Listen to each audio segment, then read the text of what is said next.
J'ai été très surprise qu'on me demande d'être sur l'affiche de la foire au vin parce que j'ai pas le stéréotype, on va dire, d'une mannequin d'affiche.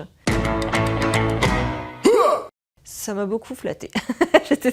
Voilà, ça m'a brossé dans le sens du poil, c'était parfait. La foire et les pin-up, c'est une longue histoire. 6 ans maintenant qu'elle s'y effeuille chaque soir, entre rire et glamour. Un show burlesque inspiré du cabaret et des contes de fées servi cette année dans un tout nouveau décor, l'Embuscade. Un spectacle survolté, détonnant avec en meneuse de revue Coco Das Vegas, ambassadrice de cette 70e édition de Foire au Vin.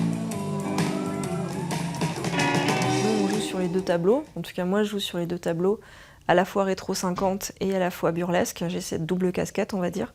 Et je pense que les gens viennent pour le côté à la fois léger, à la fois fun, à la fois on a des beaux costumes de cabaret qui sont très brillants. C'est travaillé, mais c'est toujours en autodérision et sans se prendre au sérieux. Kiss on the hand, maybe quite continental, but diamonds are a girl's best friend. La pin-up et tout ce côté rétro 50 a un côté rassurant pour les gens. Parce que c'était l'après-guerre, parce que c'était la période de nouveau de faste qui revenait, il fallait tout reconstruire. Voilà, les femmes, elles commencé à prendre de l'essor et de l'ampleur aussi, c'était important. Elles ont participé à l'effort de guerre à l'époque, on l'a reconnu, on a dit voilà, merci mesdames d'avoir été là, sans vous ça n'aurait pas été pareil. Dans cette boutique, il y a de quoi voir la vie en rose. Rose bonbon, de ceux dont l'emballage met déjà l'eau à la bouche. Et ça, notre pin-up l'a bien compris. C'est ici que Coco Das Vegas trouve ses costumes de scène, les feuillages ou l'art de s'habiller pour mieux se dévêtir. Je m'habille tout le temps comme ça, donc je sors tout le temps comme ça. Ça ne m'est jamais arrivé de me faire agresser.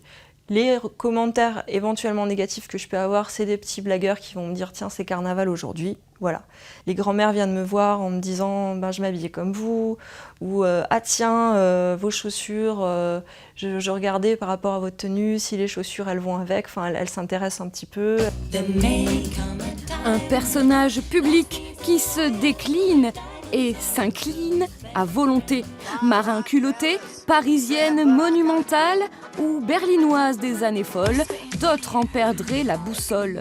Coco, elle, garde le cap et fait au contraire de ses costumes, aussi minimalistes soient-ils, un rempart à sa pudeur. Oui, bien sûr qu'il y a un côté féministe complètement assumé. Alors moi, je suis un féminisme un peu cool quand même, puisque je suis quand même en pin-up. Voilà, donc la pin-up, c'est pas non plus la représentation la plus féministe qu'on puisse se faire du féminisme. Voilà. Mais bien sûr qu'il y a une revendication par rapport surtout à son corps et à ce que maintenant, en 2017-2018, comment est-ce qu'une femme, avec tout ce qu'il y a en ce moment au niveau actualité, doit se comporter dans la société. Parce que ça, c'est un vrai problème. C'est un problème pour les femmes comme c'est un problème pour les hommes maintenant. On ne sait plus comment agir.